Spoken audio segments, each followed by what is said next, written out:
కర్నూలు జిల్లాలో వైఎస్ఆర్సీపీ శ్రేణులు ఎన్నికల ప్రచారాన్ని జోరుగా కొనసాగిస్తున్నారు. ఎమ్మెల్యే కాటసాని రాంభూపాల్ రెడ్డి కుమార్తె ఈరోజు గణేష్ నగర్లోని వార్డులలో ఈ యొక్క ఎన్నికల ప్రచారాన్ని కొనసాగిస్తున్న పరిస్థితి. ప్రస్తుతం మనతో మాట్లాడేందుకు కూడా ఉన్నారు. మాట్లాడదాం వారితో. ఎట్లా జరుగుతుందంటారు ఈ యొక్క ప్రచారం? ఈ ప్రచారంలో మీరు ప్రజలకు ఏం చెప్తున్నారంటారు? ప్రచారం అయితే ముందుగా చాలా బాగా జరుగుతుంది. మేము అనుకున్న దానికంటే ప్రజల స్పందన చాలా బాగుంది. వాళ్ళు మాకు భరోసా కల్పిస్తున్నారు.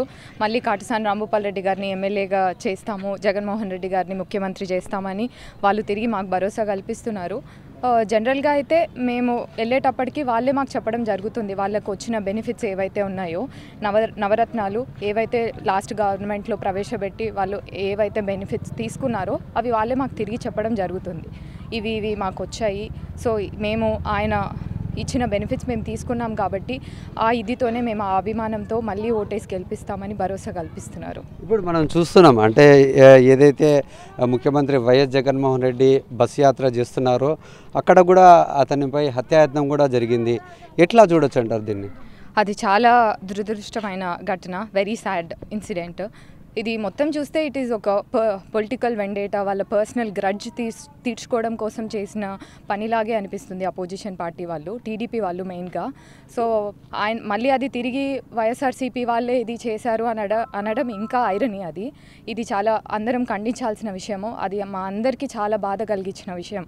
అండ్ ఇంకొకటి, ప్రచారం ఆ రోజు ఇమీడియట్గా నెక్స్ట్ డే నేను ప్రచారంకి వచ్చినప్పుడు అసలు ఓల్డ్ ఏజ్ పీపుల్ అయితే ఏమి, మహిళలు అయితే ఏమి, వాళ్ళు కళ్ళనీళ్ళు పెట్టుకోవడం చూస్తున్నాను నేను. జగన్ అన్నకు దెబ్బలు తగిలాయని అది చాలా బాధ కలిగించిన విషయం. ఇంకోటి ముఖ్యంగా చెప్తున్నారు ముఖ్యమంత్రి గారు 175కి 175 వై నాట్ అని చెప్పేసి అంటున్నారు. ఇది ఏ విధంగా సాధ్యం అంటారు?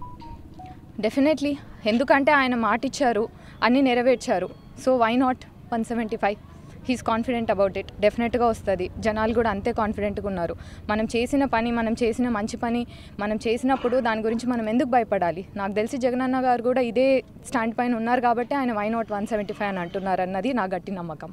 మరి ఇతను ఒక్కడే, వైఎస్ఆర్ కాంగ్రెస్ పార్టీ ఒక్కరే పోటీలో ఉంటున్నారు. మరి టీడీపీ, జనసేన, బీజేపీ ముగ్గురు కలిసి వస్తున్నారు కదా, మరి ఇది ఏ విధంగా చూడొచ్చు?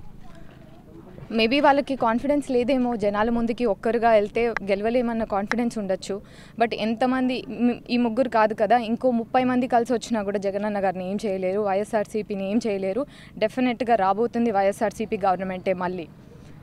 మరి ముఖ్యంగా ఒక విషయం చెప్పండి చివరిగా, వైఎస్ఆర్ కాంగ్రెస్ పార్టీకి ఓటు ఎందుకు వేయాలి? వైఎస్ఆర్ కాంగ్రెస్ పార్టీ అభ్యర్థి రాంభూపాల్ రెడ్డినే ఎందుకు గెలిపించాలంటే మీరేం చెప్తారు?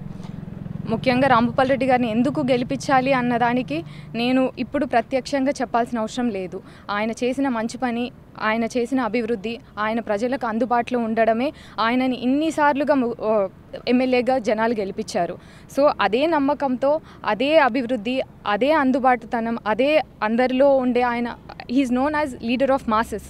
ఆయన జనాల్లో నుంచి వచ్చిన మనిషి, జనాలతో ఉండే మనిషి కాబట్టి ఆయనకు ఓటేస్తే అందరికీ అందుబాటులో ఉండి, వీళ్ళ సమస్యలు ఎప్పుడు వచ్చినా, ఎనీ టైం వచ్చినా వాళ్ళకి అందుబాటులో ఉండి వాళ్ళ సమస్యలన్నీ క్లియర్ చేసి నెక్స్ట్ వైఎస్ఆర్సీపీ గవర్నమెంట్ ఇచ్చే ఏ బెనిఫిట్ అయినా ప్రజలకి అందాలనే మా తపన, మా ప్రయత్నం వల్లనే ఈరోజు మాకు ఖచ్చితంగా విజయం కలుగుతుందని మేము ఆశిస్తున్నాం. ఇది మనం చూసుకున్నట్లయితే వైఎస్ఆర్సీపీ చెప్తున్నారు, ఖచ్చితంగా రానున్న ఎన్నికల్లో 175 స్థానాలు గెలిచి చూపిస్తామని. ఏదైతే సంక్షేమ ఫలాలు అందిస్తున్నారో ఆ సంక్షేమ ఫలాలే తమ గెలుపుకు కారణం అని చెప్పేసి కాటసాని రాంభూపాల్ రెడ్డి కుమార్తె మాధవీలత రెడ్డి చెప్తున్నారు.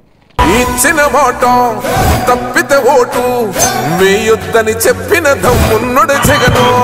చెప్పిన మాట చెప్పినట్టుగా చేసిన మా రాజన్న కొడుకుర జగను. ఏ కష్టం రావద్దని పేద గుండెకు ప్రతి పథకం పంపిండుర గడప గడపకు.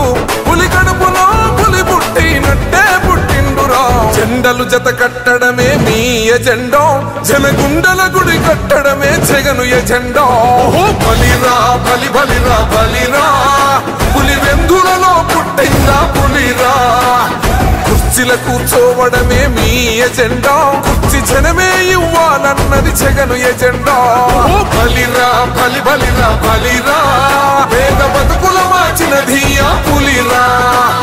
గవర్నెన్స్ లో ఎప్పుడు చూడని అభివృద్ధి ఈ రోజు జరుగుతా ఉంది. మొట్టమొదటిసారిగా స్కూళ్లు మారుతా ఉన్నాయి, రూపురేఖలు మారుతా ఉన్నాయి. హాస్పిటల్స్ మొట్టమొదటిసారిగా ప్రివెంటివ్ కేర్ అన్నది దేశానికే పరిచయం చేస్తా ఉన్నాం బుల్లెట్ క్లినిక్స్ ద్వారా. ఈ 4 సంవత్సరాల కాలంలోనే ఏకంగా మా అన్న ప్రభుత్వంలో మరో 4 సీపోర్ట్స్ ఈ రోజు వేగంగా కట్టడం జరుగుతా ఉంది అని కూడా చెప్పండి.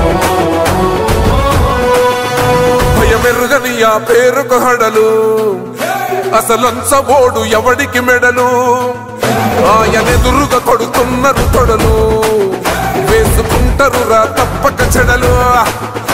పేదోడి కన్సౌల 4 మెతుకుల కోసం ప్రజా సంకల్ప యాత్ర చేసి గెలిసిన యుద్ధం. సీమ పౌరుషం పక్కన పెట్టిండుల పేదల కోసం. జెండలు జత కట్టడమే మీ ఎజెండో, జనగుండల గుడి కట్టడమే జగను ఎజెండో. బలిరా బలి బలిరా బలిరా, పులివెందులలో పుట్టిందా పులిరా. కుర్చీల కూర్చోవడమే మీ ఎజెండా, కుర్చీ జనమే ఇవ్వాలన్నది జగను ఎజెండా. బలిరా బలి బలిరా బలిరా,